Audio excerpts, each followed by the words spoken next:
Salam pemirsa, konflik antara Rusia dan Ukraina terus berkembang dengan pernyataan tajam dari Menteri Luar Negeri Rusia, Sergei Lavrov, yang mengecam usulan tim calon Presiden Amerika Serikat Donald Trump untuk menunda keanggotaan Ukraina dalam NATO selama 2 dekade, serta pembentukan pasukan perdamaian gabungan yang terdiri dari pasukan Inggris dan Eropa di Ukraina. Dalam pernyataannya, Lavrov menyatakan, "Kami tentu saja tidak puas dengan usulan tersebut. Ini mengacaukan langkah mundur yang layak dalam perang Rusia-Ukraina dan secara terbuka mempermalukan Presiden Trump di hadapan dunia." Pernyataan ini dianggap sebagai indikasi adanya masalah besar dalam dinamika konflik yang tengah berlangsung, menggambarkan ketegangan tinggi antara pihak Rusia dan Amerika Serikat. Dinamika politik dan militer yang kompleks. Donald Trump, yang dikenal sangat peduli dengan citra publiknya, sebelumnya menyuarakan pentingnya dialog damai dengan menyatakan, "Sekarang dunia memang sedikit gila. Saya percaya sudah saatnya kedua belah pihak melakukan pembicaraan damai."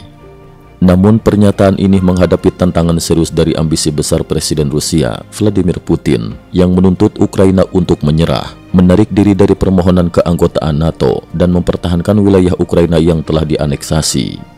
Pada November 2022 dan Juli 2024, Putin mengeluarkan perintah presiden yang memberikan bonus untuk pendaftaran wajib militer, mendorong banyak narapidana penjara untuk bergabung dengan tentara Rusia. Namun menghadapi penurunan drastis ekonomi, Rusia membatalkan bonus tersebut pada 28 Desember 2024. Langkah ini menimbulkan kekhawatiran tentang kemampuan Rusia untuk merekrut pasukan baru menjelang tahun 2025. Upaya diplomasi Ukraina di tengah konflik.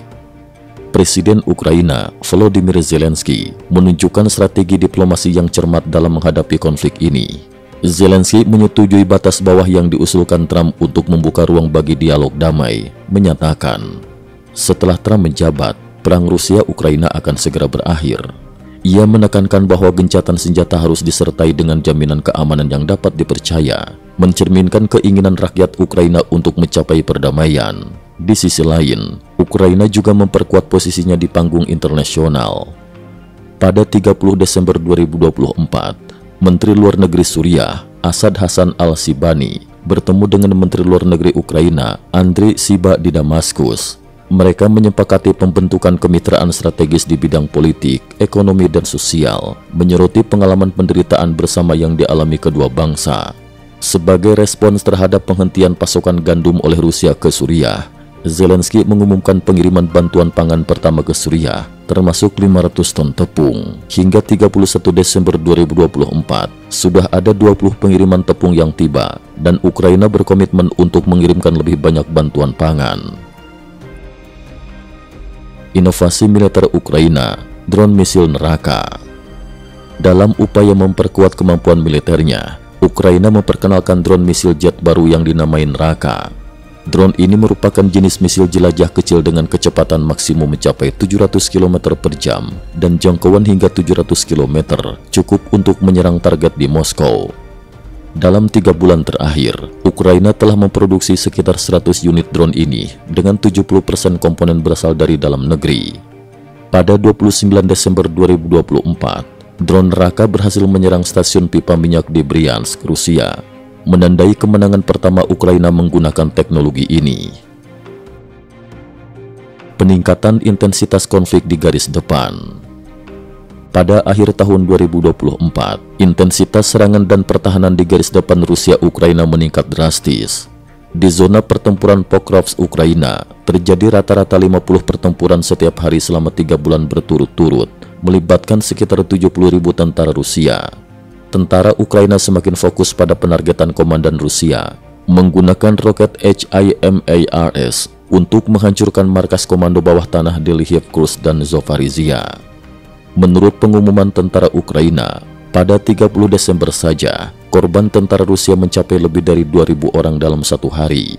Kejadian ini menimbulkan gambaran mengerikan tentang dampak konflik, termasuk laporan tentang jenazah tentara Rusia yang tertimbun rapih di wilayah Rostov.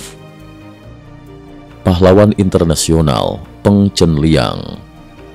Di tengah konflik, muncul kisah heroik Peng Chenliang, seorang sukarelawan Ukraina berketurunan Tionghoa yang gugur dalam pertempuran pertahanan dan serangan pada akhir Oktober 2024. Peng yang sebelumnya adalah seorang instruktur drone di Tiongkok, melarikan diri ke Ukraina setelah dijatuhi hukuman penjara selama 7 bulan atas tuduhan provokasi. Di Ukraina, ia bergabung dengan Korps Internasional untuk memperjuangkan kebebasan dan demokrasi, meninggalkan warisan inspiratif bagi rekan-rekannya. Kami adalah prajurit tentara internasional, berjuang untuk kebebasan dan demokrasi. Bahkan jika seseorang gugur, sementara orang lain akan melanjutkan tujuan ini. Di samping 3 pahlawan, Ah Liang, Ah Ta, dan Cheng Kuang, saya percaya roh mereka akan melindungi kami untuk melanjutkan perjuangan ini dan menjaga keselamatan kita semua.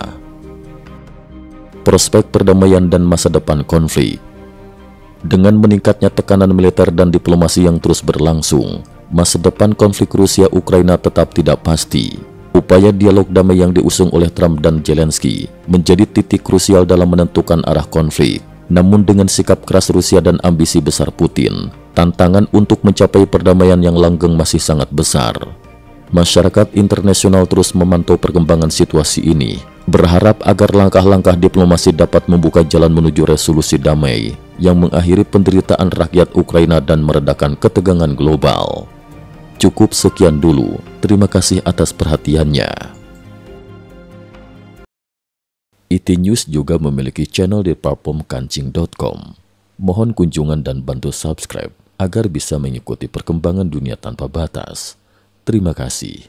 Link kancing ada di dalam description.